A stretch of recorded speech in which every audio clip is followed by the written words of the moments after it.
Cellulose. पौधे बहुकोशिकीय eukaryotic होते हैं।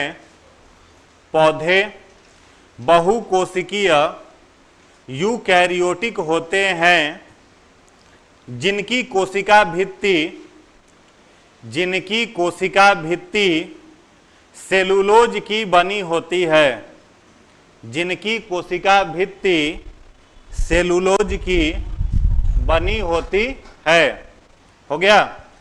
अब इसमें हम लोगों ने पढ़ा था, पहला प्लांट टिश्यू जो था वह क्या था? Meristematic tissue. तो इसमें पहला लिखिएगा आप मेरिस्टेमेटिक टिश्यू। हिंदी में इसको कहा जाता है विभोज्योतक। विभोज्योतक मेरिस्टेमेटिक टिश्यू। इसमें डैश दे करके लिखिएगा this tissue have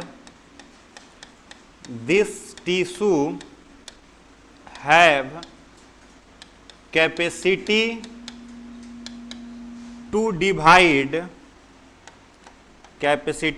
divide their own cell. इन कोशिकाओं में कोशिका विभाजन की क्षमता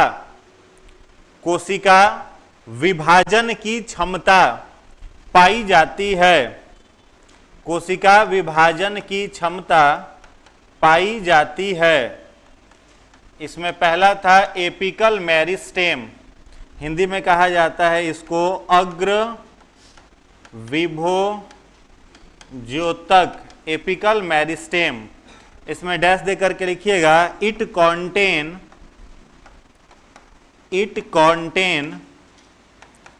oxygen protein so it helps in promotion of length. Hindi वाले लोग लिखेंगे इसमें ऑक्सीन प्रोटीन पाया जाता है। इसमें ऑक्सीन प्रोटीन पाया जाता है, इसलिए यह पौधों में लंबाई को बढ़ाता है। इसलिए यह पौधों में लंबाई को बढ़ाता है। अगला पॉइंट इसमें लिखिएगा found in node of leaf and stem. यह तना एवं पत्तों के अग्रभाग पर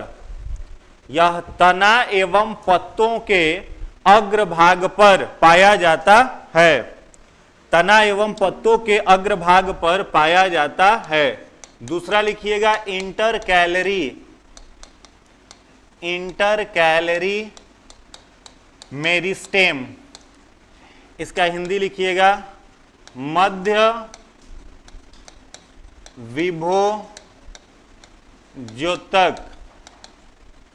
इसमें लिखिएगा it provide basal support to leaf. यह पत्तियों को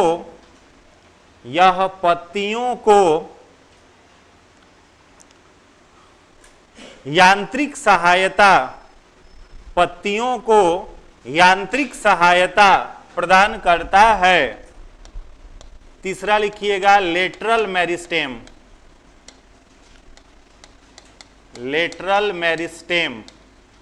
इसको कहा जाता है पश्च विभोज्योतक। इसमें लिखिएगा it promote width of plant and helps plant to hold soil strongly। यह पौधों में चौड़ाई की वृद्धि करता है। यह पौधों में चौड़ाई की वृद्धि करता है तथा मिट्टी को मजबूती से बांध कर रखता है। मिट्टी को मजबूती से बांध कर रखता है। हो गया। अब देखो प्लांट का पहला क्लासिफिकेशन कौन से टिश्यू का है? मेरिस्टेमेटिक का, जिसको हिंदी में कहा जाता है विभोज्योतक। तो केवल इसी टिश्यू में सेल डिवीजन करने की कैपेसिटी होती है। अब सेल डिवीजन यह कर पा रहा है क्योंकि इन सबों के अंदर में कौन सा हार्मोन है? साइटोकाइनिन है। ठीक है, इसीलिए केवल मेरिस्टेमेटिक टिश्यू सेल डिवीजन करता है। यदि हम लोग प्लांट को इस तरह से मान लो या कोई इस तरह से पौधा है, तो प्लांट का ये वाला भाग जो है इसका क्या कहलाएगा? Apical meristematic tissue. ठीक है, प्लांट का जो यह मिडिल पूरा पार्ट होगा, बीच का केवल जो भाग होगा, यह वाला भाग कहलाएगा आपका lateral intercalary meristematic tissue. Intercalary meristematic tissue कहलाएगा।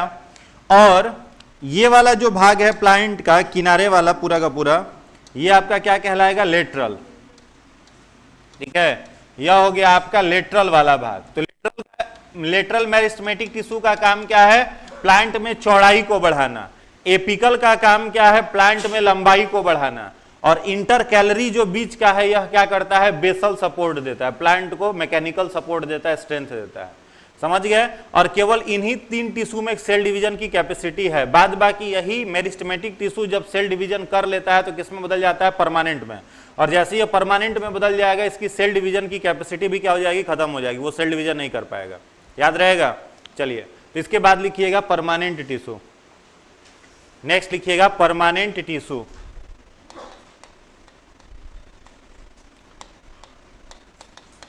परमानेंट टिश्यू, इसमें लिखिएगा दिस टिश्यू, ऐसे लिखना, after cellular division, after cellular division meristematic tissue convert into permanent tissue. कोशिकीय विभाजन के बाद, कोशिकीय विभाजन के बाद विभोज्योतक, कोशिकीय विभाजन के बाद विभोज्योतक अस्थायी उत्तक में बदल जाते हैं। विभोज्योतक अस्थायी उत्तक में बदल जाते हैं। हो गया। दूसरा पॉइंट इसमें लिखिएगा permanent tissue, permanent tissue lost their ability of cell division. अस्थायी उत्तक में कोशिका विभाजन की क्षमता, अस्थायी उत्तक में कोशिका विभाजन की क्षमता नहीं पाई जाती।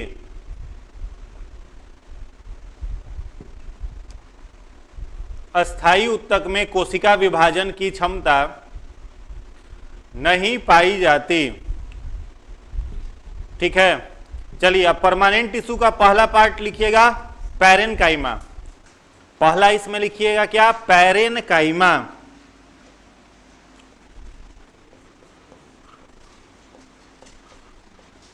पैरेनकाइमा डैश देकर के इसमें लिखिएगा it is also called,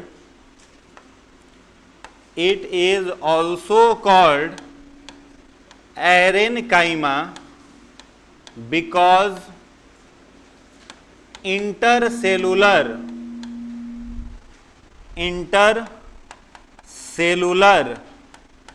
space present between their cell। Hindi वाले लोग लिखेंगे इसे एरेनकाइमा, इसे एरेनकाइमा भी कहा जाता है। इसे एरेनकाइमा भी कहा जाता है क्योंकि इनकी कोशिकाओं के बीच, इनकी कोशिकाओं के बीच अंतः कोशिकीय स्थान, अंतः कोशिकीय स्थान रिक्त होता है, रिक्त होता है। अगला पॉइंट लिखिएगा, next point, it helps in photosynthesis, it helps in photosynthesis, यह प्रकाश संश्लेषण में मदद करते हैं, यह प्रकाश संश्लेषण में मदद करते हैं। नेक्स्ट पॉइंट इसमें लिखिएगा, these are soft tissue, these are soft tissue, ये मुलायम होते हैं, ये मुलायम होते हैं।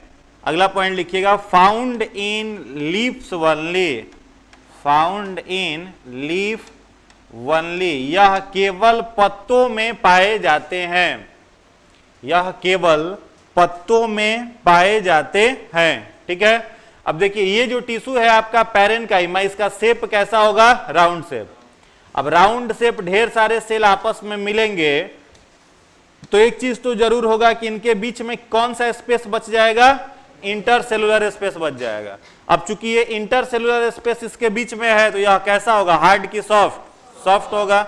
और यही इंटरसेलुलर स्पेस नहीं रहता तो क्या हो जाता, हार्ड हो जाता। तो ये जो टिश्यू होते हैं यह सॉफ्ट होते हैं। तो प्लांट का केवल सॉफ्ट वाला हिस्सा कौन होता है, उनका पत्ता, लीफ ही ना होता है। तो लीफ में पूछा जाता है एग्जाम में कई बार कि कौन सा टिश्यू पाया जाता है, तो क्या कहेंगे, पैरेन्काइमा। और पैरेन्काइमा में चूंकि एयर्स का गैपिंग स्पेस है, इंटरसेलुलर स्पेस है, इसीलिए इसका एक और नाम क्या दिया गया, एरेन्काइमा। एयर गैप होने के कारण से ही इसे एरेन्काइमा भी कहते हैं। ठीक है, और क्या लिखा हुआ है, यह किसमें मदद करेगा, फोटोसिंथेसिस में। लीफ क्या करता है, फोटोसिंथेसिस करता है, प्रकाश संश्लेषण करता है।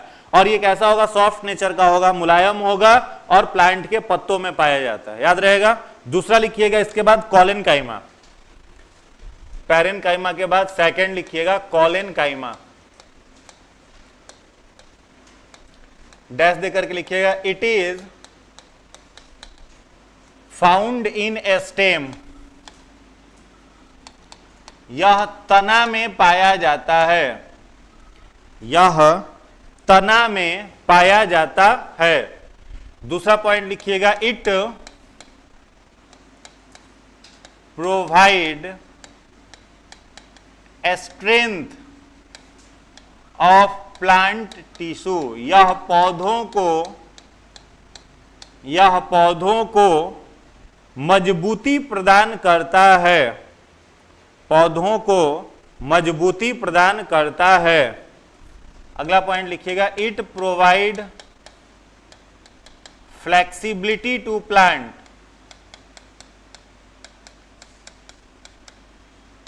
यह पौधों को लचीलापन प्रदान करता है, यह पौधों को लचीलापन प्रदान करता है। अगला पॉइंट लिखिएगा, it contain pectin protein,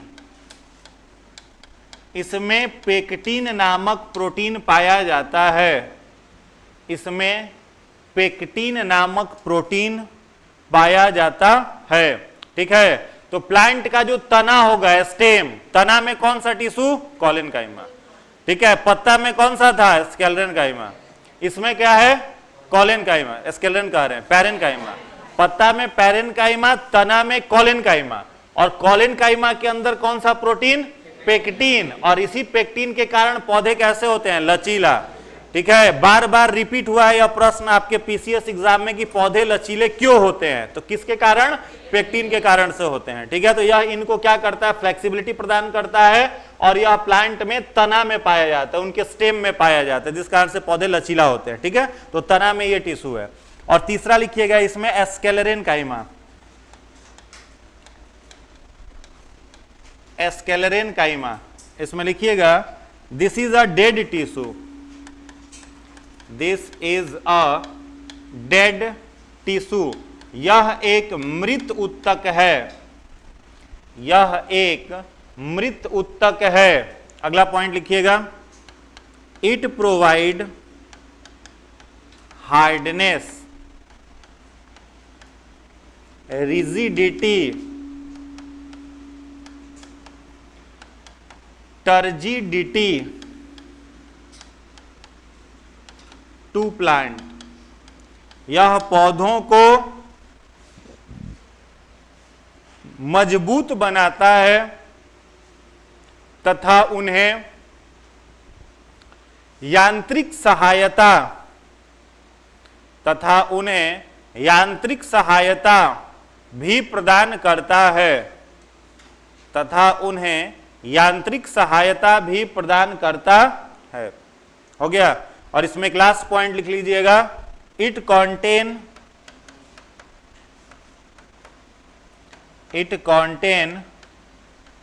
lignin protein. इसमें लिग्निन नामक प्रोटीन पाया जाता है, इसमें लिग्निन नामक प्रोटीन पाया जाता है। ठीक है, तो इसके अंदर कौन सा प्रोटीन है? लिग्निन है। उस पर में क्या था? पेक्टिन था। तो पेक्टिन के कारण पौधे लचीले होते हैं, लिग्निन के कारण पौधे हार्ड होते हैं, रिजिड होते हैं, टर्जिड होते हैं और मृत होते हैं। ठीक है, इसके एग्जाम्पल में लिख लेना, outer covering of seed and nuts, comma husk of coconut इत्यादि। एग्जाम्पल के लिए, बीज एवं सूखे फलों का बाह्य आवरण, बीज एवं सूखे फलों का बाह्य आवरण,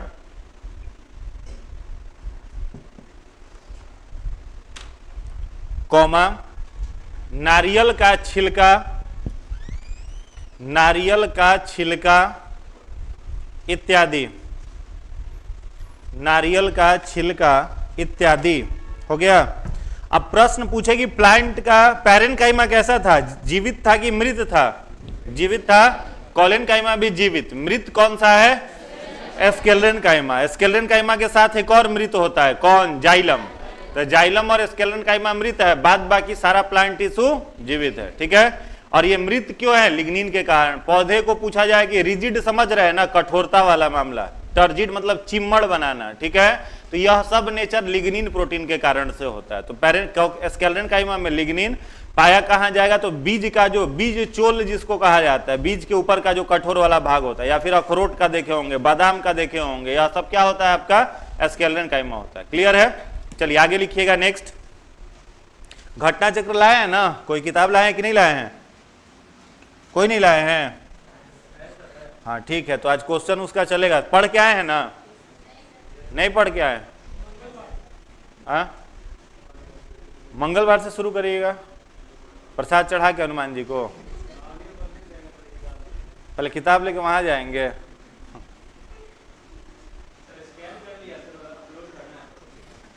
तो वहीं अपलोड होगा। ठीक है, ये हो गया। जाइलम फ्लोएम लिखा है कि छोड़ दे? लिखाए थे आप लोगों को। वही 3 प्रोटीन 3 पॉइंट लिखवाना है, फिर लिखवा दें? वही 3 पॉइंट जो लिखे थे वो छोड़ दे, जो नहीं लिखे थे वो मन करे तो लिख लीजिए, दोबारा वही रिपीट होगा। जाइलम और फ्लोएम 3 पॉइंट लिखवाया था हमने। पहला पॉइंट क्या लिखवाया था? It is a dead tissue. यह एक मृत ऊतक है। It is a dead tissue. इसमें हमने क्या लिखवाया था? It is a living tissue. It is a living tissue. यह एक जीवित ऊतक है, जीवित ऊतक है। जाइलम में हमने दूसरा पॉइंट लिखवाया था, इट कंडक्ट, आप लोग लिखे थे ना, वाटर एंड मिनरल्स। यह जल एवं खनिज लवण का स्थानांतरण करता है। यह जल एवं खनिज लवण का स्थानांतरण करता है। फ्लोएम में लिखिएगा, इट कंडक्ट ग्लूकोज। यह ग्लूकोज का परिवहन करता है। यह ग्लूकोज का परिवहन करता है। जाइलम का तीसरा पॉइंट है, the flow of xylem is unidirectional. इसका बहाव एक दिशीय होता है। और इसमें क्या था? Multi directional. The flow of phloem is multi directional. इसका बहाव बहुदिशीय होता है। इसका बहाव बहुदिशीय होता है, इसका बहाव बहुदिशीय होता है। और नोट में हमने एक पॉइंट लिखवाया था, nucleus is absent in sieve tube of phloem. Nucleus is absent in sieve tube of phloem। ठीक है, फ्लोएम के चालनी नलिका में, फ्लोएम के चालनी नलिका में केंद्रक अनुपस्थित होता है।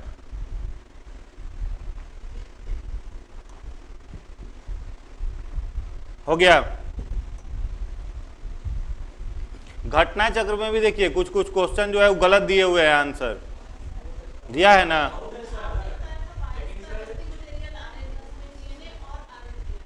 दिया है ना, तो सही है, वो गलत नहीं है। कुछ कुछ वायरस, रेट्रो वायरस का जेनेटिक मटेरियल आ रहा है, केवल वायरस लिखा था नहीं, तो सारे वायरस का डीएनए नहीं होता, तो ठीक दे रहा है, डीएनए और आरएनए लिख दिया तब तो सही है। कुछ में डीएनए भी होता है और आरएनए भी होता है, ये सही है। और कुछ कुछ बहुत ब्लंडर दिया है। कौन सा दिया है नए वाले में, उसका आंसर क्या दे रहा है, एक लंबे समय तक बढ़ता है। ये सही था, पहले बढ़ेगा फिर घटेगा, होना तो ये चाहिए। रस्टिंग होगा तो बढ़ रहा है और फिर कोरोजन होगा तो घटेगा, तो रस्टिंग के बाद कोरोजन होना तय है। पिछले बार ही आया था,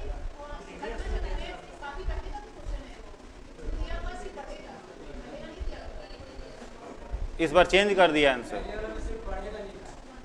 इस बार लिया लगातार लंबे समय तक बढ़ेगा। खुराफात कर रहा है एग्जाम वाला सब, कुछ ना कुछ जोड़ रहा है, इसलिए उसको बना लीजिएगा और जो गलत लगे आंसर उसको सर्किल करके क्लास में पूछ लीजिएगा ताकि कंप्लीट हो जाए। और आज से सुनाने का क्रम भी चालू हो जाएगा। तो 4 दिन में हम लोगों ने टास्क लिया था, खत्म कर देंगे। चैप्टर आप लोगों को दिए थे, पूरा घटना चक्री दे दिए थे। अच्छा, तो आज से चैप्टर वाइज दे देते हैं। तो पीटने का क्रम कल से शुरू होगा, आज केवल बेइज्जती का क्रम चलेगा, ठीक है।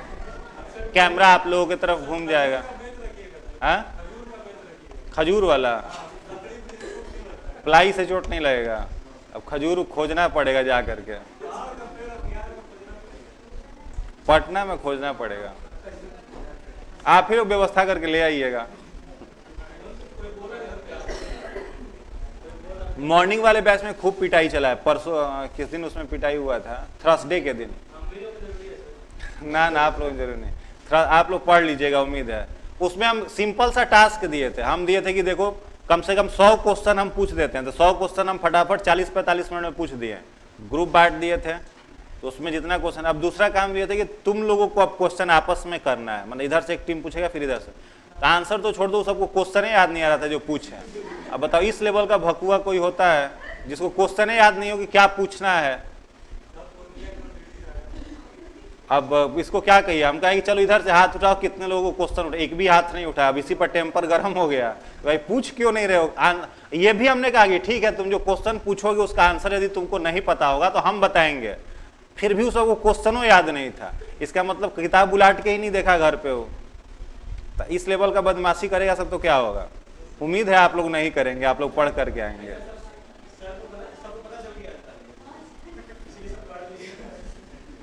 आज नहीं, कल से ही चर्चा होगा, आज देखते हैं लास्ट में हो जाएगा, अगर ये खत्म हो जाता है तब। हाँ, लास्ट में बता देंगे। देखिए जाइलम जो होता है यह भी कैसा होगा, मृत होगा, ठीक है। जैसा कि पिछले बार हम लोग देखे थे, प्लांट 3 प्रकार का होता है, एक होता है जिसको कहते हैं हर्ब्स, एक होता है सर्ब्स और एक होता है ट्री, ठीक है। तो हर्ब्स, सर्ब्स, ट्री 3 तरह का पौधा होता है। और प्लांट का कितना भाग होता है, 3 भाग। एक को हम लोग कहते हैं फूट, एक को कहते हैं सीटा और लास्ट को कहते हैं कैप्सूल। फूट, सीटा, कैप्सूल, पौधा का 3 भाग। फूट का मतलब जड़, सीटा का मतलब तना और कैप्सूल का मतलब पत्ता, ठीक है। अब जो इधर फूट वाला भाग है प्लांट का, इसमें जड़ का जो हिस्सा होता है, तो जड़ में मूल रोम पाया जाता है, इसको रूट हेयर्स कहते हैं। और रूट हेयर्स जो होता है वो सब कैसा होता है? पोरस। एग्जाम में आया हुआ क्वेश्चन है, पौधे कैसे जल को ग्रहण करते हैं? ऑप्शन दिया था आर्द्रता ग्राही जल को, दूसरा ऑप्शन था भूमिगत जल को, तीसरा ऑप्शन था आपके बरसात का जल को। तो क्या होगा? आर्द्रता ग्राही जल को। ठीक है, अब ऐसा नहीं कि जमीन के अंदर हमें भूमिगत जल है उसको पौधा लेता है, भूमिगत जल को नहीं लेता है। किसको लेता है? तो जो मॉइस्चर है भूमि में, उस मॉइस्चर वाले पानी को एब्जॉर्ब करता है। किसके सहारे? जाइलम के सहारे। ठीक है, तो यहां जो रूट हेयर है, इन्हीं रूट हेयर से एक टिश्यू निकलता है जो प्लांट में कहा जाता है? पत्तों तक। ठीक है, पत्ता तक जाता है, और इसी टिश्यू को क्या कहा जाता है? जाइलम। और यह जाइलम किस नेचर का होता है? डेड या मृत होता है। तो प्रश्न यदि आए कि जाइलम एराइज्ड फ्रॉम रूट हेयर, और गया कहां पर है? लीफ में, और यहां से ये पानी को कैरी कर रहा है और कहां पहुंचा रहा है? पत्ता तक। तो जाइलम का बहाव कैसा हो गया? Unidirectional, downward to upward. अब यहां पानी मिल गया पत्ते में, ठीक है, एटमॉस्फेयर में कार्बन डाइऑक्साइड भी मिल गया, सनलाइट भी मिल गया, और पत्ता में पहले से क्लोरोफिल है। यह चारों चीज जैसे ही प्राप्त हुआ तो पत्ता में ग्लूकोज बनेगा। पौधा का भोजन क्या बनेगा? ग्लूकोज बनेगा। कहां? पत्ते में। और पत्ता में जो ग्लूकोज बनेगा, यह ग्लूकोज पौधे के पूरे शरीर में जाना चाहिए। तो पत्ता से एक टिश्यू एराइज्ड होगा, ये पत्ते से एक टिश्यू निकलेगा जो कहां जाएगा? प्लांट के सारे पार्ट्स में जाएगा। और जो टिश्यू पत्ता से निकला, इसी को क्या बोला जाएगा? फ्लोएम। तो फ्लोएम का बहाव कैसा हो गया? Multi directional. फ्लोएम कैसा होता है? जीवित होता है, और किसका परिवहन करता है? ग्लूकोज का। आई बात समझ में? और फ्लोएम में, चूंकि फ्लोएम एक टिश्यू है, तो इसमें कई प्रकार के सेल होंगे। उन्हीं सेल में से एक सेल है कौन सा? Sieve tube. और सीब ट्यूब के अंदर क्या नहीं पाया जाता? न्यूक्लियस। तो जैसे मैमल के आरबीसी में न्यूक्लियस नहीं है, वैसे ही प्लांट के फ्लोएम के सीब ट्यूब में न्यूक्लियस नहीं है। कोई दिक्कत? यही था आपका। आ जाइए अब एनिमल टिश्यू में। वही था, सिंपल का ही 3 पॉइंट लिखवा है, पैरेंट कॉलन स्केलेटन काइमा, बतिया इज सेम। नेक्स्ट लिखिएगा एनिमल टिश्यू, जंतु उत्तक। एनिमल टिश्यू, जंतु उत्तक। इसमें लिखिएगा एनिमल्स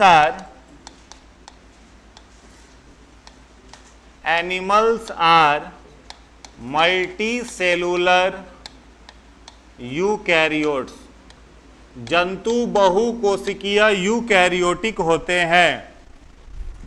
जंतु बहुकोशिकीय यूकैरियोटिक होते हैं। पहला इसमें लिखिएगा एपिथेलियम टिश्यू, हिंदी में कहा जाता है उपकला उत्तक। उपकला उत्तक। इसमें लिखिएगा दिस टिश्यू फाउंड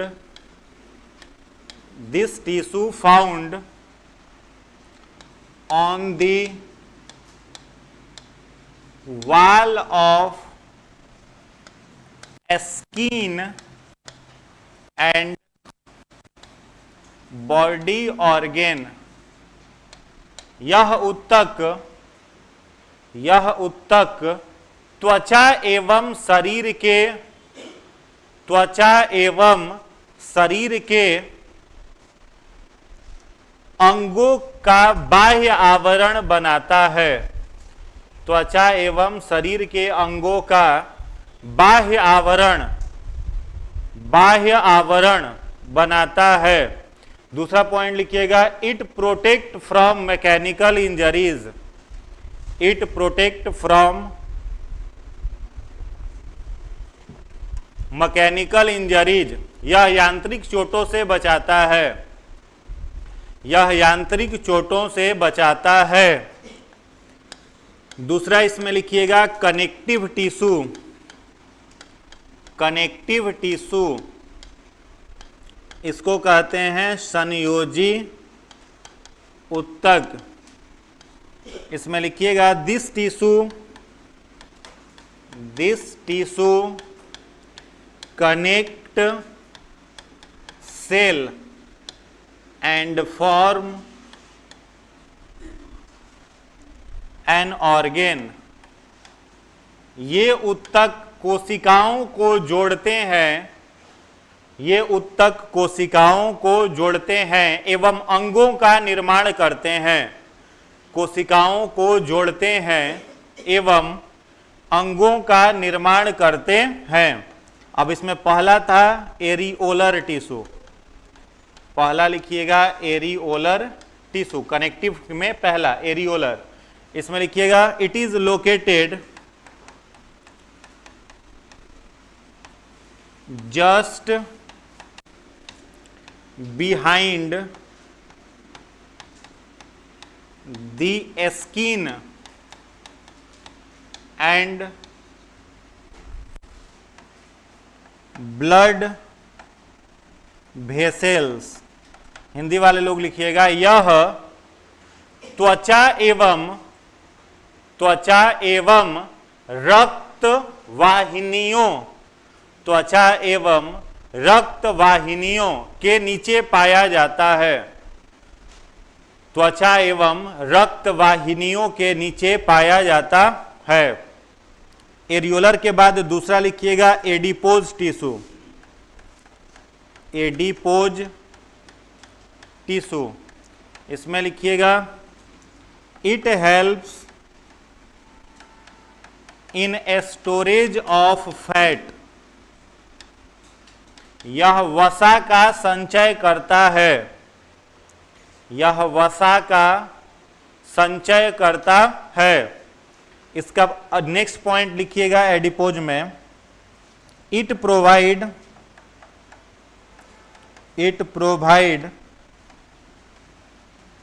कंफर्टेबल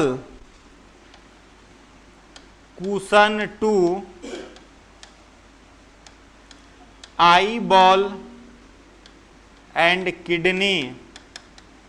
यह नेत्र गोलक एवं किडनी को, यह नेत्र गोलक एवं किडनी को आरामदायक एवं सुरक्षित रखता है, आरामदायक एवं सुरक्षित रखता है, आरामदायक एवं सुरक्षित रखता है। तीसरा इसमें लिखिएगा बोन, लिखिएगा it is non flexible and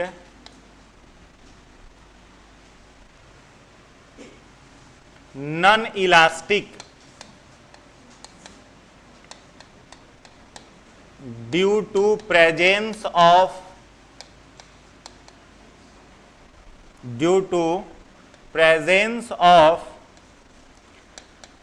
calcium carbonate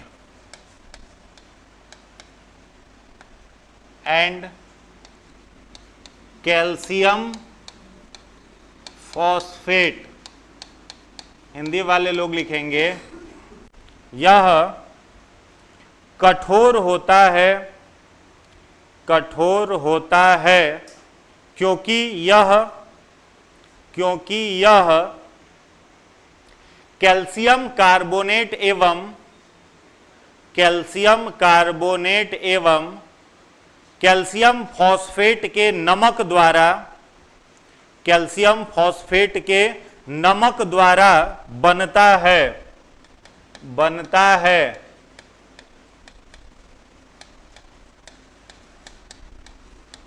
next point लिखिएगा it contain ossein protein, it contain ossein protein. इसमें ऑसिन प्रोटीन पाया जाता है, इसमें ऑसिन प्रोटीन पाया जाता है। नेक्स्ट पॉइंट लिख लेना longest bone femur,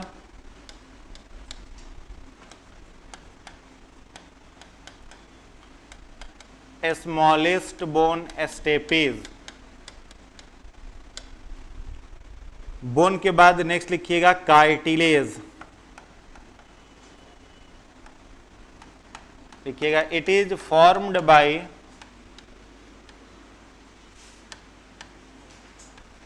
calcium phosphate, phosphate carbonate, it is formed by calcium carbonate, यह कैल्शियम कार्बोनेट द्वारा बना होता है,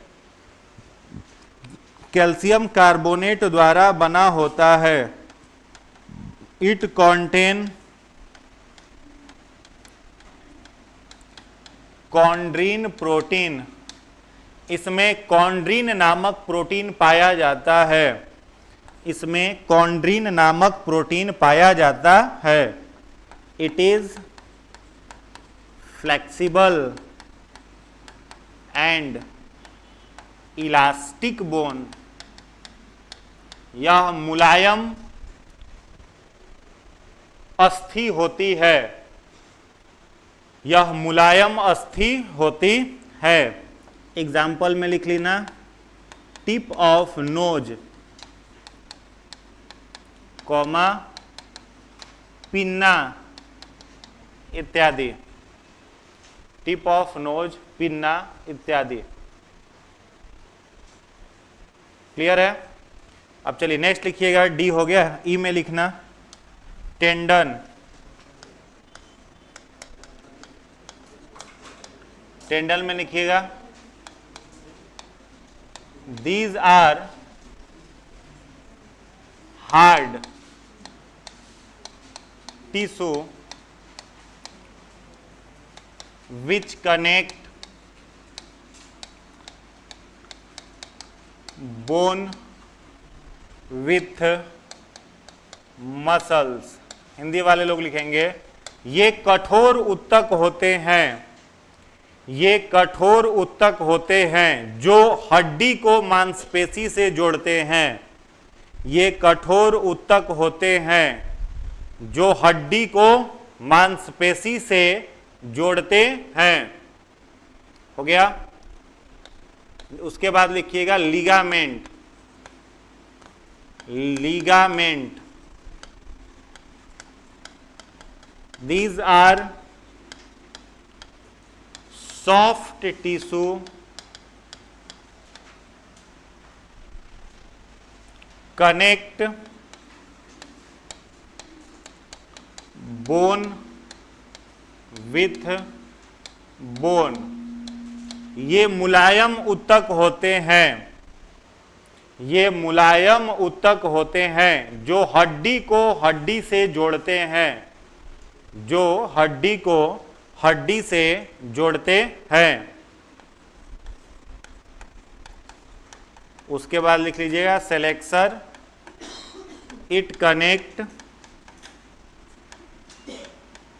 मसल्स टू मसल, सेलेक्सर में लिख लीजिएगा it connect muscle to muscle, यह मांसपेशी को मांसपेशी से जोड़ता है, यह मांसपेशी को मांसपेशी से जोड़ता है।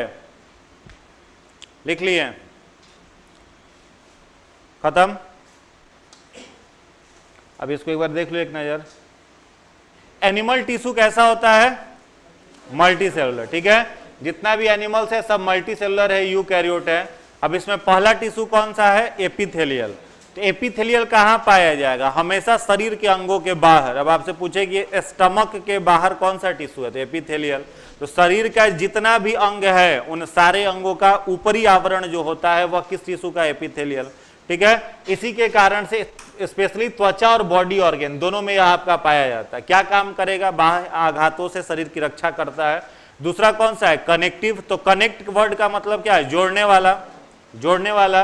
तो यह टिश्यू किसे किसे कनेक्ट करेगा? सेल को आपस में जोड़ेगा और सेल को जोड़ करके किसका निर्माण करेगा? ऑर्गन का, अंगों का निर्माण करेगा। अब इसी कनेक्टिव टिश्यू में एक कनेक्टिव टिश्यू आता है जिसको हम लोग कहते हैं एरियोलर। तो एपिथेलियल कहाँ था? शरीर के बाहर। जैसे यह मान लो शरीर की त्वचा है तो शरीर के ऊपर में कौन सा टिश्यू है? एपिथेलियल। बीच में ऑर्गन हो गया या स्किन हो गया, और इसके आप नीचे आओगे तो कौन सा टिश्यू मिलेगा? एरियोलर। कौन सा मिलेगा? एरियोलर। तो एरियोलर कहां पाया जाएगा? तो located just behind the skin, यानी स्किन के नीचे और ब्लड वेसल्स के नीचे। ब्लड वेसल्स का मतलब यहां पर क्या है? When, arteries, capillaries.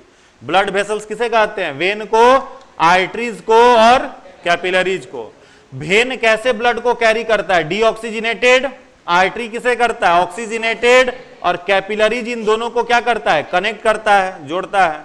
तो जो भी ब्लड वेसल्स हैं वे मजबूत होते हैं किस टिश्यू के कारण से? एरियोलर के कारण से। ठीक है, उन्हें मजबूती। क्वेश्चन कई बार आया है कि निम्नलिखित में से कौन सा टिश्यू रक्त वाहिनियों में पाया जाता है, ब्लड वेसल्स में पाया जाता है? तो क्या कहिएगा? एरियोलर टिश्यू ब्लड वेसल्स में है। एडिपोज क्या काम करेगा? Helps in storage of fat, वसा का संचय करेगा। तो हमारे किडनी में वसा एकदम प्रचुर मात्रा में भरा रहता है। और कहां पर? आईबॉल में, स्केलेरा में। आईबॉल मतलब स्केलेरा। ठीक है, इन दोनों में क्या संचित रहता है? वसा। और इसी वसा के कारण किडनी क्या होता है? सुरक्षित रहता है। या नेत्र गोलक, आंख का जो सफेद वाला भाग है उसको और किडनी को कंफर्टेबल कुशन कौन देता है? एडिपोज टिश्यू देता है। कुशन समझ रहे हैं? गद्दा, तकिया। ठीक है, तो कौन देता है इसको? एडिपोज टिश्यू देता है। कंफर्टेबल कुशन देने का काम करेगा एडिपोज टिश्यू। इसके बाद है बोन। तो बोन कैसा होता है? नॉन फ्लेक्सिबल, मुड़ता उड़ता नहीं है। बोन का मेन काम क्या है हम लोगों के बॉडी में? हम लोगों को एक स्केलेटन प्रदान करना, यही है ना? शरीर को एक ढांचा देना कौन करता है? बोन करता है, स्केलेटन प्रोवाइड करता है। बोन कैसा होगा? नॉन फ्लेक्सिबल, मुड़ेगा नहीं, नॉन इलास्टिक होगा। किसका बना रहेगा? कैल्शियम फॉस्फेट और कैल्शियम कार्बोनेट के सॉल्ट का बना रहता है। हड्डी में कौन सा प्रोटीन? ऑसिन प्रोटीन पाया जाता है। हड्डी के निर्माण में सबसे अधिक प्रमुख भूमिका कौन सा विटामिन निभाता है? Vitamin D. कौन सा निभाएगा? विटामिन डी निभाता है। इसको कोलीकैल्सीफेरॉल भी कहते हैं। विटामिन डी भी कहा जाता है या कोलीकैल्सीफेरॉल या फिर कैल्सीफेरॉल भी कह सकते हैं विटामिन डी को। हड्डी के निर्माण में प्रमुख भूमिका। और यहां पर अगर विटामिन डी नहीं लिख रखा है और आपको किसी हार्मोन का जिक्र कर दे कि कौन सा हार्मोन हड्डी के निर्माण में मुख्य भूमिका निभाएगा, तो क्या कहिएगा? बताइए। हाँ, कैल्सीफेरॉल हार्मोन है। हाँ, कौन करेगा? थायरोक्सिन। थायरोक्सिन की पैराथायरोक्सिन? पैराथायरोक्सिन। कौन करेगा? पैराथायरोक्सिन। थायरोक्सिन तो आपका ग्वाइटर के लिए रेस्पॉन्सिबल हो गया इसका आयोडीन सिंथेसिस में। ठीक है, पैराथायरॉइड ग्लैंड निकालता है पैराथायरोक्सिन। पैराथायरॉइड ग्लैंड कितना हार्मोन निकालता है? दो। एक वो निकालता है आपका पैराथायरोक्सिन और एक निकालता है कैल्सीटोनिन। तो हड्डी के लिए कैल्शियम चाहिए ना, तो ब्लड में कैल्शियम की मात्रा को मेंटेन कौन करेगा? कैल्सीटोनिन या पैराथायरोक्सिन। ठीक है, तो पैराथायरोक्सिन की भी महत्वपूर्ण भूमिका है हड्डियों के निर्माण में। विटामिन पूछे विटामिन डी, हार्मोन पूछे पैराथायरोक्सिन या फिर कैल्सीटोनिन, यह दोनों याद रखना है। इसी हार्मोन की कमी के कारण कौन सा रोग लिखवाया था हमने? ऑस्टियोमलेशिया लिखवाए थे ना। बच्चों में रिकेट्स, बड़ों में ऑस्टियोमलेशिया। तो वो सब आपस में कनेक्टेड है। तो हड्डी पूछे कौन से सॉल्ट का बना है, तो कैल्शियम कार्बोनेट और कैल्शियम फॉस्फेट के सॉल्ट का। हड्डियों में ऑसिन नामक प्रोटीन पाया जाएगा। हड्डी शरीर को स्केलेटन देगा। सबसे लंबी हड्डी जांग की हड्डी है, थाइस बोन कहते हैं, फीमर नाम है। और सबसे छोटी हड्डी कान में रहेगी जिसको स्टेपिज कहा जाता है। हड्डी को ही हिंदी में अस्थि कहते हैं। हाँ बोलिए। हाँ, कान के मध्य भाग में। ओ, बोन को हिंदी में क्या कहते हैं? अस्थि। और कार्टिलेज को कहते हैं उपास्थि। ठीक है, कार्टिलेज को हिंदी में कहा जाता है उपास्थि। तो यह किसके नमक का बना हुआ है? कैल्शियम कार्बोनेट के। इसमें कौन सा प्रोटीन है? कॉन्ड्रीन नामक प्रोटीन है। यह मुलायम होता है, इलास्टिक नेचर का होता है। टिप ऑफ नोज, नाक का अगला भाग जो हो गया, और कान का यह जो पूरा बाहरी भाग है, इसको पिन्ना कहा जाता है। ये सब किसका बना हुआ है? कार्टिलेज का। समझ गए? यह कार्टिलेज है आपका। टिप ऑफ नोज यानी नाक का अगला भाग, और पूरा का पूरा ईयर वाला जो हिस्सा है वो हो गया। याद रहेगा। इसके बाद आपका क्या है तीसरा में? टेंडन। तो टेंडन और लिगामेंट याद करने का हमको तरीका आपको क्या बताए थे? बम्टी और बबली। ठीक है, तो बम्टी बबली याद रहेगा, टेंडन लिगामेंट नहीं भूलिएगा। बम्टी का मतलब, बी का मतलब बोन, एम का मतलब मसल्स, टी का मतलब टेंडन। जो बोन को मसल से जोड़े वह क्या कहलाएगा? टेंडन। और जो बोन को बोन से जोड़े वह क्या कहलाएगा? लिगामेंट। अब टेंडन जो होता है वो कैसा होता है? हार्ड होता है। ठीक है, टेंडन जो होता है वो हार्ड होता है। हार्ड क्यों होता है? उसको किसको कनेक्ट करना है? बोन को किससे जोड़ना है? मसल से जोड़ना है। तो कैसा होना चाहिए? हार्ड होना चाहिए। और यहां पर लिगामेंट को बोन को जोड़ना है तो ये कैसा होता है, सॉफ्ट होता है। तो लिगामेंट मुलायम होता है और टेंडन हार्ड होता है। ठीक है, लिगामेंट किसको कनेक्ट करेगा, हड्डी को हड्डी से।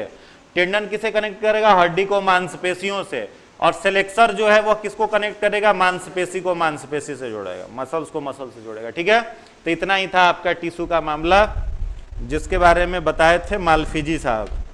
याद हो गया, क्लियर। अब कौन कौन सा आपका चैप्टर्स बच रहा है, प्रयास करेंगे अब हम लोग 1 से 1.5 सप्ताह के अंदर केमिस्ट्री बायोलॉजी आपका दोनों बाइंड अप हो जाए, ताकि नया सब्जेक्ट आप लोग शुरू करिए, नया सब्जेक्ट पढ़ना शुरू करना है, वो भी तो जरूरी है। साइंस से साल भर पढ़ोगे तो कैसे काम चलेगा, पता चला बीपीएससी छोड़ के नीट दे रहे हो अगले बार से। तो लक्ष्य से आप नहीं भटक जाएं, इस बात का ध्यान रखते हुए जल्दी से जल्दी बाइंड अप किया जाएगा इसको। वो तो स्लाइड से बोन दिखाना पड़ेगा, वो थ्योरी वाला पोर्शन नहीं है, वो थोड़ा सा कंकाल वाला मामला है, तो बोर्ड पर दिखा के कर देंगे। बैलेंस डाइट है वो एक क्लास का है, और डाइवर्सिटी टैक्सोनॉमी, बस 2 चैप्टर। इकोलॉजी अभी ना, बाद के बाद वही फाइलम वाला हो गया diversity. Reproductive biology 3 chapter, 3 chapter मतलब 3 क्लास। और केमिस्ट्री में आप लोगों का 4 चैप्टर बाकी है, बस मुख्य 4 ही चैप्टर है ना, carbon compound, metal non metal, radio activity, यही ना 3 है। हाँ, केमिस्ट्री में भी 3 चैप्टर है, हो जाएगा। यहां से जहां से क्वेश्चन बनेगा उतना आप लोगों को पढ़ा देंगे, कोई प्रश्न उससे बाहर नहीं आएगा, बस 20 बार उसी को पढ़ करके चल जाइएगा। पीटी में उसके बाहर साइंस नहीं आएगा, एकदम गारंटी। अब बायोलॉजी केमिस्ट्री खत्म हो गया, नया सब्जेक्ट पढ़िएगा, फिर लास्ट में फिजिक्स एकदम खत्म होने के बाद पढ़ लिया जाएगा, हो गया एकदम। क्या, चलिए अब क्वेश्चन पूछा पूछी चले। हाँ, तैयार हैं आप लोग? क्वेश्चन हमको पूछना है या आप लोगों को पूछना है? आपस में पूछेगा, हम पूछें? हम पूछें। घटना चक्र से पूछेंगे कि अपने से पूछें? घटना चक्र लाए हैं तो कोई पास करिए, भेज हम तक पहुंचाइए, कोई भी हो, हिंदी इंग्लिश कोई भी हो।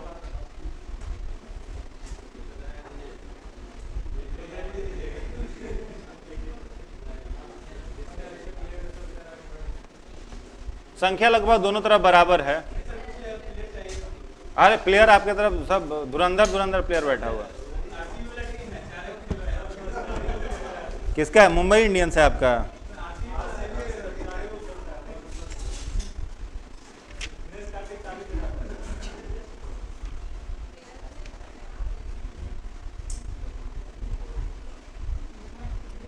हिंदी वाला घटना चक्र बहुत खतरनाक है। अच्छा, हम अपने से पूछ लेते हैं, देख लेते हैं। हिंदी में इतना शुद्ध है ना कि हम भी सोचते हैं कि इसका मतलब क्या होगा।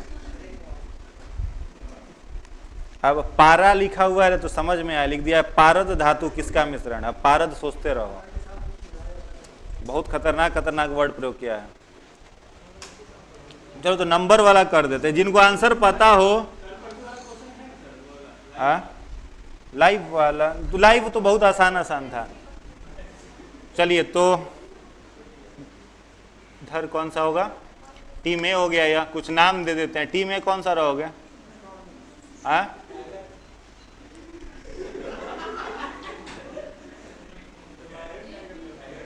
अच्छा, नाम कल चुन लिया जाएगा, अभी यही रखते हैं। नाम हम लोग कल सेलेक्ट कर लेंगे।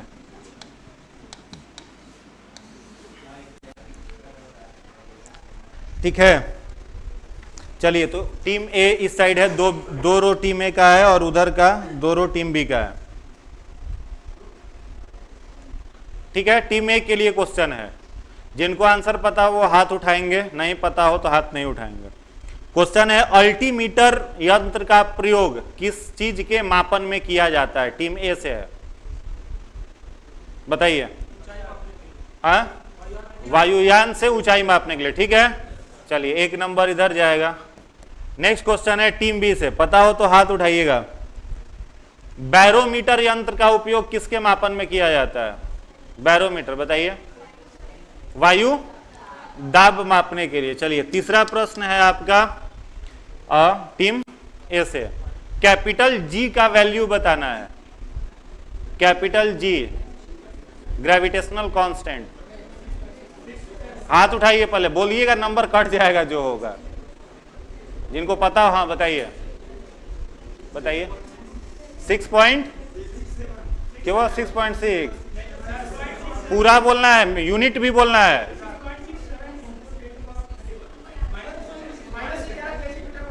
-11 kg मीटर पर सेकेंड उसका, ठीक है।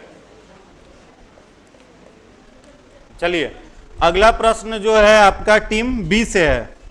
बी वाले लोग बताएंगे, हाँ बताइएगा।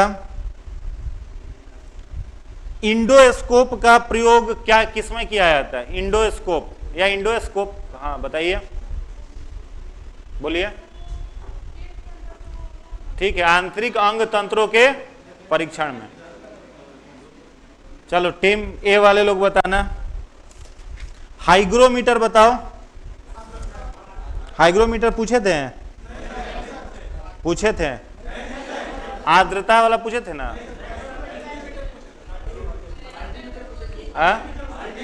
अच्छा अल्टीमीटर था, हमको लगा रिपीट हो गया। चलो उधर वाले लोग बताना।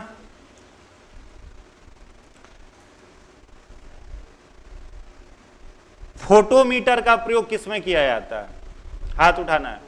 फोटोमीटर का प्रयोग किस चीज के मापन में किया जाता है?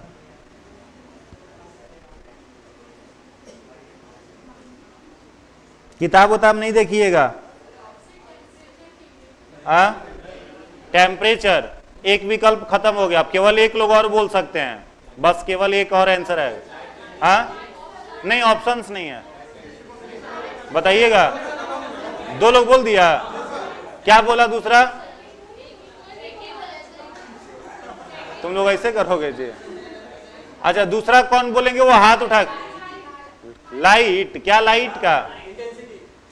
कौन बोला? अच्छा इंटेंसिटी बोला, ठीक है। तब हमको लगा तुम लोग की तरफ से बोल दिए, इंटेंसिटी ऑफ लाइट। चलिए नेक्स्ट बताइएगा टीम बी वाले लोग, टीम ए वाले लोग।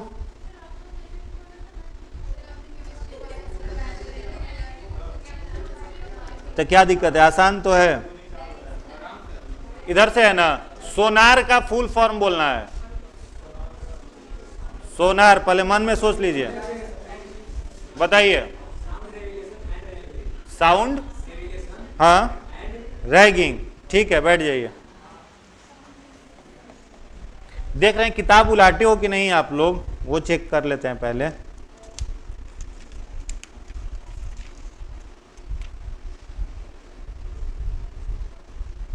इसमें ऑप्शन दे रहे हैं हम, ठीक है, लेकिन या ऑप्शन के बिना भी बता सकते हो तो 2 लोग बता सकते हो, और ऑप्शन देंगे तो केवल 1 लोग बताओगे। वह थर्मामीटर जो 2000 डिग्री सेल्सियस मापने हेतु उपयुक्त होता है वह है। बिना ऑप्शन का बताइएगा। ऑप्शन का कि बिना ऑप्शन का? हाँ ठीक है, पूरा पूर्ण तैयारी है। चलो नेक्स्ट बताना। 1-2 क्वेश्चन मैकेनिक्स का पूछते हैं।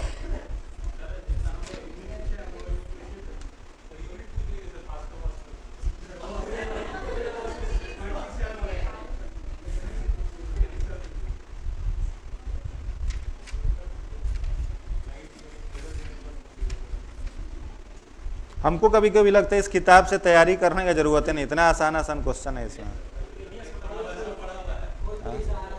एक कुछ क्वेश्चन होगा। हाँ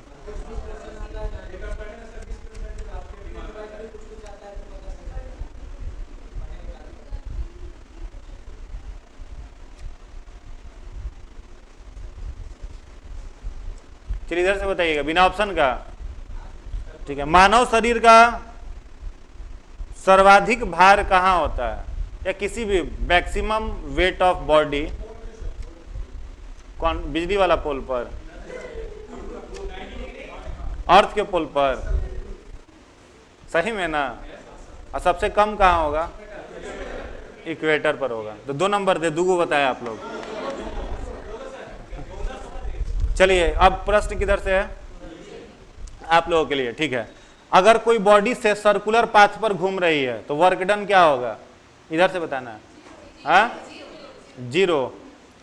चलिए ठीक है, इधर से बताइएगा, अगर कोई बॉडी मान लो दरवाजे को अपने तरफ पुल कर रहे हो, खींच रहे हो, तो वर्क डन क्या है? वर्क डन 3 प्रकार का होता है ना, पॉजिटिव, निगेटिव, जीरो। तो कोई बॉडी दरवाजे को अपने तरफ खींच रहा है तो वर्क डन क्या है? एक केवल बताना है आंसर, पॉजिटिव, निगेटिव, जीरो। जिनको पता हो हाथ उठाएंगे, बताइए। पॉजिटिव वर्क डन है, ठीक है। चलिए अगला बताइएगा, इधर से है, कोई बॉडी स्लाइड कर रहा है, स्लाइड करना समझ रहे हैं, ऐसे छिछलिया काटना, ठीक है, इधर आ रहा है, तो वर्क डन क्या है? Positive, negative, zero. जिनको पता हो हाथ उठाइएगा, नहीं पता हो, इधर से है, इधर से है, हाँ, कोई बॉडी स्लाइड कर रहा है तो एक ही, केवल एक विकल्प। अभी तक नंबर बराबर चल रहा है, एक आंसर आएगा, हाथ उठा के बोलना है तो बोलिए। पॉजिटिव, पास, नहीं पास होने वाला क्वेश्चन ही नहीं है, नहीं पास। वर्क डन क्या होगा? निगेटिव। तो चलिए कोई नंबर यहाँ नहीं, माइनस नहीं मिलेगा, गलत किए तो पास होता है, लेकिन इसमें विकल्प आ गया था। अरे वर्क डन देखो 3 तरह का है, पॉजिटिव, निगेटिव, जीरो। तो निगेटिव वर्क डन होता है force and acceleration both are in opposite direction, work done is negative. तो मूवमेंट कहाँ हो रहा है? नीचे की ओर, और फ्रिक्शन कहाँ लग रहा है? ऊपर। तो वर्क डन क्या हो गया? निगेटिव हो गया, ठीक है। एक और क्वेश्चन इधर से पूछ लेते हैं, कोई कुली माथा पर सामान लेकर चल रहा है, तो work done positive, negative, zero? Zero होता है, कंफर्म सोच लो, कंफर्म है। चलिए ठीक है, अब उधर से आप लोग बताइएगा।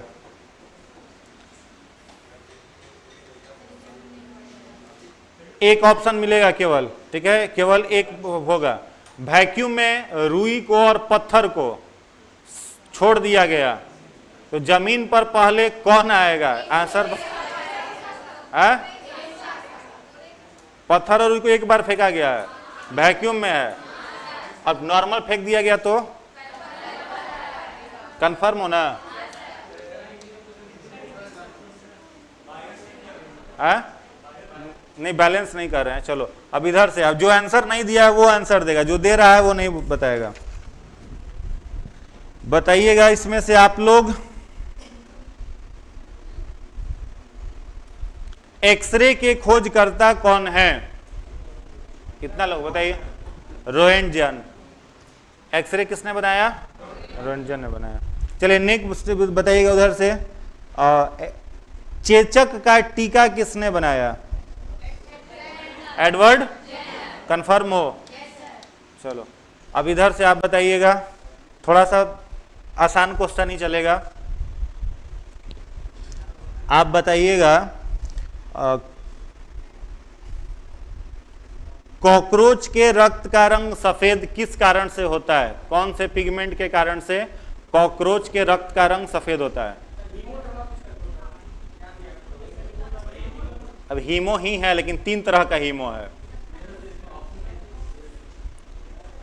दे ऑप्शन, लेकिन एक ही लोग बताएगा फिर।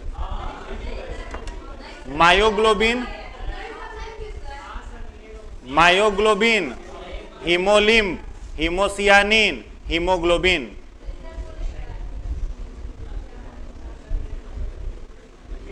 केवल एक, myoglobin, haemolymph, haemocyanin, haemoglobin. Haemo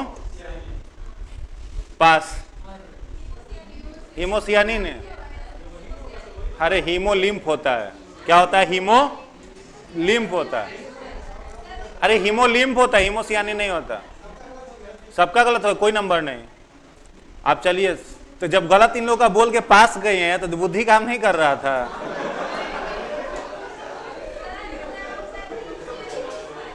हीमोसियानिन के कारण से ऑक्टोपस के खून का रंग नीला होता है, ठीक है, ये बता दिए, पूछने वाले क्वेश्चन थे। हीमोलिम्फ, पोलियो ना वो सब, ये सब क्वेश्चन है इसमें नहीं हो? अच्छा है, हाँ तो एक्सप्लेनेशन से भी क्वेश्चन उठा सकते हैं, जरूरी एक्सप्लेनेशन से भी बनेगा क्वेश्चन। चलिए क्वेश्चन किनके लिए है? टीम ए के लिए है।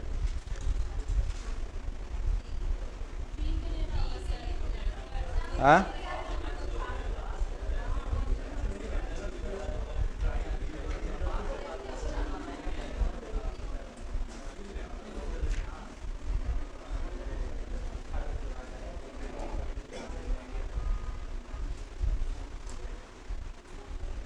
बी के लिए है, बी के लिए है। बताइएगा, पेंडुलम घड़ी तीव्र गति से किस ऋतु में चलती है? जिनको पता हो हाथ उठाइएगा।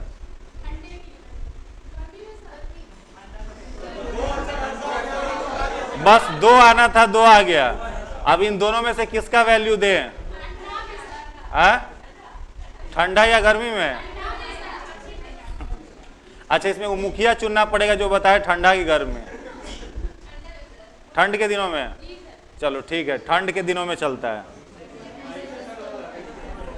ठीक है, तेज गति से कब चलेगा? ठंड में चलेगा। नेक्स्ट बताइएगा, पृथ्वी का पलायन वेग, एस्केप वेलोसिटी ऑफ अर्थ 11.2।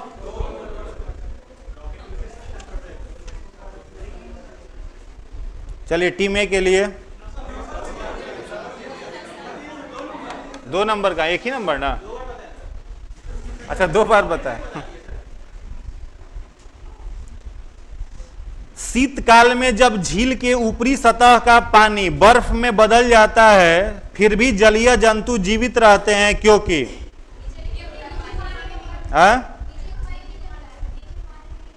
अब पानी का घनत्व सर्वाधिक कितना होता है?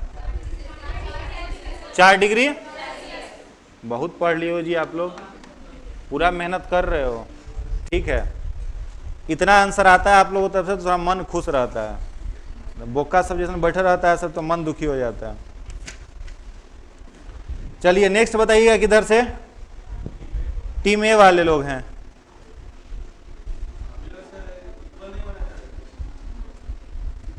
एक भारहीन गुब्बारे में 200 ग्राम जल भरा हुआ है, इसके जल में भार होगा, क्यों? एक्सप्लेन करूं। बायोन्सी फोर्स क्या करेगा? उसे 0 कर देगा। ठीक है, अब दिख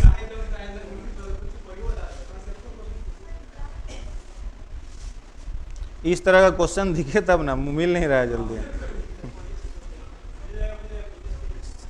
चलो बताना, केवल एक ऑप्शन मिलेगा, केवल एक है, जिनको पता हो हाथ उठाएंगे।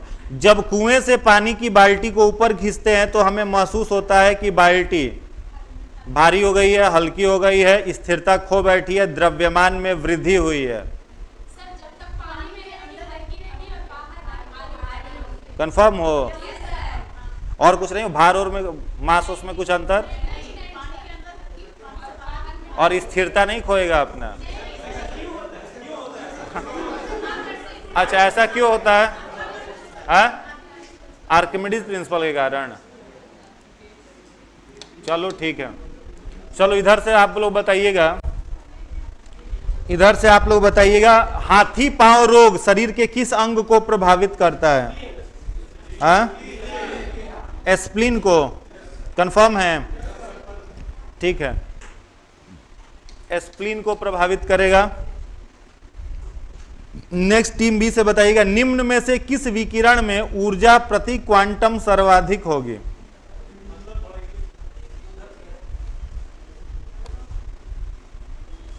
ये छोड़ दो एक क्वेश्चन,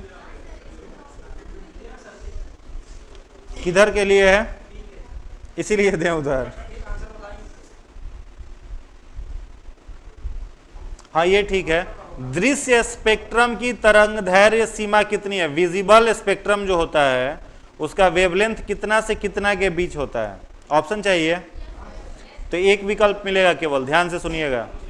1300 से 3900 एंगस्ट्रम, बी है 3900 से 7600 एंगस्ट्रम, सी है 7800 से 8200 एंगस्ट्रम, डी है 8500 से 9800 एंगस्ट्रम। एक हाथ उठाइएगा जिनको। ऑप्शन बी कितना था? 3900 से 76,000। कंफर्म?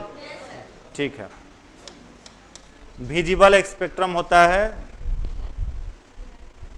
चलिए अगला प्रश्न ए से, मानव आंख दृश्य प्रकाश के जिस तरंगदैर्घ्य के लिए सर्वाधिक सुग्राही होता है वह है? ऑप्शन चाहिए? नहीं, कलर नहीं। ह्यूमन आईज जो होता है वो विजिबल लाइट को कितने वेवलेंथ के बीच में देख सकता है?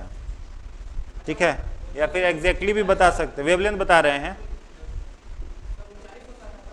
सुन लो, 60-50 एंगस्ट्रम 6050, बी है 5500 एंगस्ट्रम, सी है 4500 एंगस्ट्रम, डी है 7500 एंगस्ट्रम। एक आंसर केवल आएगा, जिनको पता हो हाथ उठाइएगा। पास कर दें। मानव आंख दृश्य प्रकाश के लिए कंफर्म है। चलिए नेक्स्ट बताइएगा टीम बी। सूर्य से पृथ्वी तक प्रकाश के पहुंचने में कितना समय लगता है? ऑप्शन चाहिए, सुन लो option. 8 minute 3 second, 8 minute 5 second, 8 minute 6 second, 8 minute 7 second. एक ऑप्शन है केवल, हाथ उठाइएगा। 8 मिनट, सोच लो, एक ही ऑप्शन है, 7 सेकेंड। पास।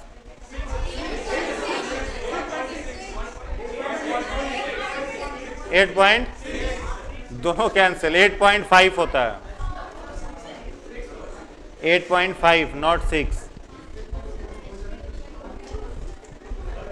चलिए चैप्टर आप लोग लिख लीजिए, फिर अगले दिन पढ़ के आइएगा। चैप्टर लिखिए, नहीं 2-2 चैप्टर को थोड़ा ज्यादा देना पड़ेगा, 4 दिन में खत्म। अरे आप लोग बहुत ब्रिलियंट हो, कर लोगे। चैप्टर लिखो, पहला unit and measurement.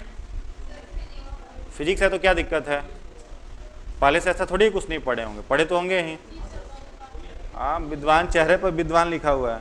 Unit and measurement हो गया। दूसरा चैप्टर लिखिएगा मैकेनिक्स, यांत्रिकी, हो गया। और तीसरा लिख लीजिए प्रकाश, लाइट। फिजिक्स में ये 3 चैप्टर। चलो नेक्स्ट केमिस्ट्री में आओ, तीनों में 3-3 चैप्टर रहेगा। केमिस्ट्री में पहला चैप्टर लिखिएगा एटॉमिक स्ट्रक्चर, एटॉमिक स्ट्रक्चर परमाणु संरचना। और उसके बाद लिखिएगा धातु खनिज अयस्क, मेटल मिनरल्स ओर्स। रिकॉर्ड लिखिएगा अकार्बनिक रसायन, इनऑर्गेनिक केमिकल।